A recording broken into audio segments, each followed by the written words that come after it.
ব্যর্থ তিন ব্রাজিলিয়ান তারকা, জাদু দেখালেন ইংলিশ তারকা মার্কাস রাশফোর্ড। ইউএফা চ্যাম্পিয়ন্স লিগে নিজেদের প্রথম ম্যাচে নিউক্যাসলকে হারিয়েছে বার্সেলোনা। প্রতিপক্ষের মাঠ থেকে এদিন 2-1 গোলের জয় ছিনিয়ে নিয়েছে স্প্যানিশ জায়ান্টরা। তবে এদিন মাঠে কোনো জাদু দেখাতে পারেননি দুই দলে থাকা তিন ব্রাজিলিয়ান তারকা। নিউক্যাসলের হয়ে মাঠে নেমেছিলেন দুই সেলেসাও তারকা ব্রুনো গুইমারেস ও জোয়েলিংটন। অন্যদিকে বার্সেলোনার হয়ে মাঠে নেমেছিলেন আরেক ব্রাজিলিয়ান সুপারস্টার রাফিনহা। তবে এই ম্যাচে এই তিনজনের কেউই উল্লেখযোগ্য কোনো পারফর্ম করতে পারেননি। গতকাল দিবাগত রাতে নিউক্যাসলের মাঠ সেন্ট জেমস পার্কে ম্যাচের শুরু থেকেই চলে আক্রমণ পাল্টা আক্রমণ। 65% বলের পজিশন রেখে বার্সেলোনা 19টি শট নিয়ে 5টি শট লক্ষ্যে রাখতে পারে।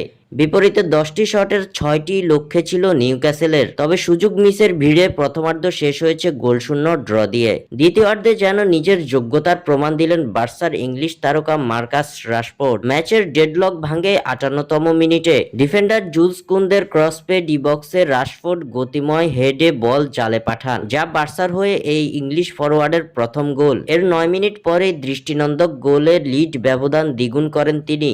প্রতিপক্ষের পা থেকে বল পেয়ে এক ডিফেন্ডারকে কাটিয়ে বক্সের বাইরে থেকে তার ডান পায়ের জোরালো শট ক্রসবারে লেগে জালে জড়ায়, যার ফলে 2-0 গোলে এগিয়ে যায় বার্সেলোনা। ব্যবধান কমাতে মরিয়া ছিল নিউক্যাসল। 90 মিনিটে আসে তাদের কাঙ্ক্ষিত গোল, যদিও তখন ঢের দেরি হয়ে গেছে। শেষ পর্যন্ত 2-1 গোলের মধুর জয় নিয়ে মাঠ ছাড়ে হান্সি ফ্লিকের দল। স্বাক্ষর থেকে সাদবির ইসলাম।